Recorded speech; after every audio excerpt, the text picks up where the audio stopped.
Mr Deputy Speaker, and I welcome the relief provided to energy consumers through this bill. The war in Ukraine has generated an energy crisis that the government does need to address. And I do find it slightly ironic, the self-righteous indignation about the government intervention in the private market by coalition speakers before me. It is something to behold, because the war in Ukraine commenced before the election and no step was taken by the previous government to ensure some kind of insurance against volatile energy prices. But also during the last parliament, there was no hesitation to intervene in the market with policies such as the big stick legislation to threaten energy producers if they switch clear energy.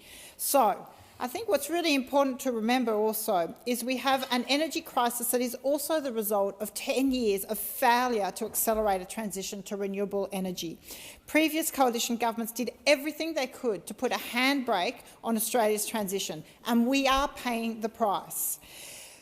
It's failed to put any protections in place to protect domestic prices and Australians from variable international energy price rises. Australians should not be paying international prices in domestic markets for their own resources. So as a result, Australian households and businesses have already been left exposed to this year's 20% energy price rises, and there are predictions of a further 36% energy increases next year.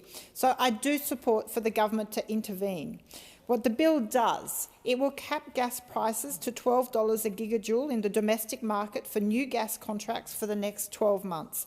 It gives the government the ability to implement a mandatory gas industry code of conduct, which I would say is well overdue. It provides for $1.5 billion of assistance to those on income support and other tax benefits as well to small business to assist with power costs. And I look forward and urge the government to come forward with the detail in relation to that as soon as possible. The bill does not touch coal prices. The $125 a tonne cap on coal prices will be implemented by state governments. And whilst the bill does not provide for compensation to fossil fuel companies directly for any loss or damage as a result of the intervention directly, I do question whether state governments will later be compensated by the federal government. We must ensure a sensible transition away from fossil fuels, so I don't support any further subsidies or compensation to coal. We must use this crisis to accelerate transition to being energy independent, using energy sources that are price stable, and that is solar and wind. The goal of this bill to keep electricity prices down, to avoid the further increase that is anticipated, is important. The 20% rise already this year has put so many households and businesses to the edge. We also need to be mindful not to create a policy that creates further inflationary pressure. And so it is a very complex and difficult balance that needs to be reached. We're providing direct assistance to those who need it most by providing relief with power bill shock without adding to inflation has to be the goal. Is it the best way to achieve that objective? Probably. I'm sure with hindsight we'd be able to see that other things could have been done or could have been done better. I would question whether a direct price cap is the most effective solution. A windfall profit tax, raised already in this chamber, would be a neater solution, more aligned with free market economics, and would increase government revenue. Our exports of coal have declined during this period due to high prices, with the value of our exports has almost tripled. The tax revenue has not been commensurate to that rise.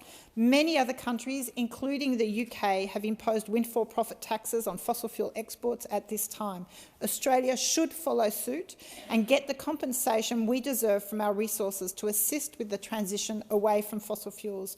We must improve the state of the budget and provide greater levels of relief for costs of living. I question some of the assumptions underpinning the 12-month sunset. This assumes that the global energy market will return to a more stable position as a result of the war in Ukraine ending in the next 12 months. I would be curious to know who has that crystal ball. So does that mean that trade with Russia will automatically return to normal at the end of hostilities? There are a lot of questions, but overwhelmingly, on balance, it is important that we intervene. I commend the government for intervening to ensure that the price rise anticipated for next year do not occur. And that is why I will support this bill. But I urge the government for ongoing consultation and to commit greater resources to accelerating the transition to cleaner forms of energy.